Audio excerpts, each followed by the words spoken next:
ስኬት በአጋጣሚ የሚገኝ ስጦታ ሳይሆን የተሰላ ጉዞ ነው። ብዙዎቻችን ስኬትን እንደ መድረሻ መስመር እንቆጥረዋለን።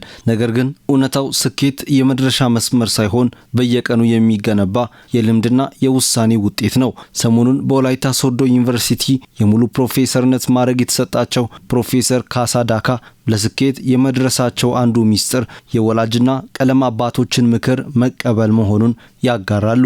እኔን አሁን ከልጅነት ጀምሮ የረዳኝ የአስተማሪዎቻችን መስማት ነው። ከመጀመሪያ ከአንደኛ ጀምሮ ያለው በርግጥ አስተማሪዎቻችን በጣም ጥሩ ናቸው። እኔም አንደኛ ይወጣለው ደብል የሚባል ነገር በእኛ ጊዜ ማለፍ አለ። ያ የጠቀመው የአስተማሪዎቻችን ምክር መስማት፣ የቤተሰቦቻችን ምክር መስማት አንደኛ ነገር ነው። ፕሮፌሰር ካሳ ስኬት የሚመጣው በምኞት ሳይሆን በየቀኑ ሳይሰለቹና ሳይዘናጉ ጥረት በማድረግና የአእምሮ ጤንነትን በመጠበቅ መሆኑን ትውልዱን ያስገነዝባሉ። አእምሮ ብዙ ነገር ይሰራል።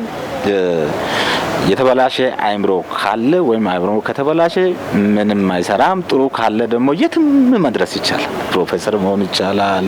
ሌሎች አገርን የሚጠቅሙ ነገሮች ብዙ ማድረግ ይቻላል። ስለዚህ ወጣቶች ትውልዱ ተማሪውም ወይም የተወሰነ የተማረውም ቢሆን አእምሮ መጠበቅ ነው።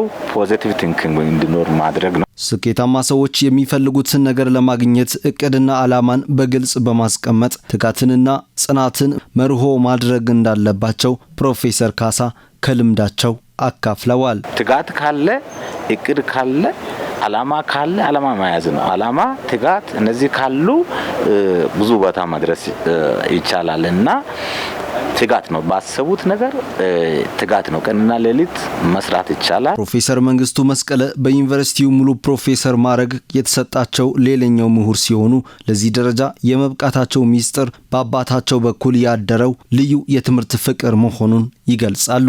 አባቴ አቶ መስቀሌ ኮይራ ያው ትምህርት ድሮ ወደ 8ኛ ድረስ ተምሯል።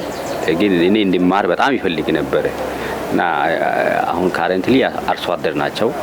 ግን ምንድነው ያኔ ትምህርት ምንድነው እሱ እያረሰም እኔ እንድማር ነው የሚፈልገው እና በጣም የተከበርኩ ልጅ ነበርኩ። ቤት ውስጥ ምንድነው በቃ ይታወቃል ትምህርት ብቻ ነው የሚማረው እሱ ብሎ በጣም ስራ ምንም እንዲሰራ አያረግም። እስከ 7ኛ ክፍል ድረስ ያስጠናኛል። ኢቭን ከገበያ ሲመጣ እኔ ደብተር ይዤ ካልተገኘው በጣም ነው የሚገርፈኝ ማለት ነው። በየትኛው መስክ ስኬታማ ለመሆን ተስጦ ብቻውን ዋጋ የለውም የሚሉት ፕሮፌሰር መንግስቱ የሚሰሩትን ስራ መውደድና በትጋት ማስደገፍ አስፈላጊ ነው ይላሉ። ራዕይ ሊኖረው ይገባል። የራሱ ራዕይ ላይ ትኩረት ማድረግ፣ የሚሰራውን ስራ በደንብ መውደድ አለበት። አሁን እኔ ምርምር በጣም እወዳለሁ። አካዳሚያን በጣም አስተማሪን በጣም ነው ኢንጆይ ማድረገው። ራዕዩ ላይ ማተኮር አለበት። አንድ ሰው ሌላ ጊዜ መጠቀም አለበት። ሰዎች ስኬትን ፈጣንና በአንድ ጀንበር የሚመጣ ታምር አድርገው ያስባሉ። ነገር ግን እውነተኛው ስኬት የምቾት ቀጠናን ሰብሮ መውጣትና በራስ ላይ መስራትን ይጠይቃል። በተለይ ጊዜን በአግባቡ መጠቀምና ተባብሮ መስራት ትልቁ ኢንቨስትመንት ነው። አብሮ መስራት ነው። ቲም ስፒሪት፣ በጋራ በቅንጅት በመቀናጀት ከአንድ ሰው ይልቅ 2-3 ሰው ይበልጣል። ከአንድ ፕሮፌሰር 2 ወይም 3-4 ሰው ሲሆን በደንብ መስራት ይቻላልና አንድነትን መፍጠር፣ ቲም ስፒሪት መፍጠር ባሉበት ቦታ ሁሉ ያንን መፍጠር። ሌላው ትጋት ካለ፣ እቅድ ካለ፣ ዓላማ ካለ ዓላማ መያዝ ነው። ዓላማ፣ ትጋት እነዚህ ካሉ ብዙ ቦታ መድረስ ይቻላል። ተገባ ቦታ ላይ መዋል የለበትም።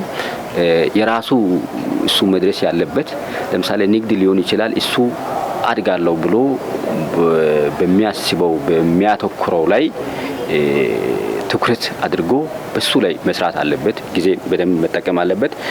ትብብር ማድረግ አለበት። አንድ ሰው ለማድረግ የራሱ ብቻ የአንድ ሰው ጭንቅላት ምንም አይጠቅም። ስለዚህ ከሌሎች ጋር ተስማምቶ የራሱን ባህሪውን ማስካርጎ በትብብር ወይንም ከባለድርሻ አካላት ጋር እና ከስታፎች ባልደረቦች ጋር በመስማማት መስራት አለበት።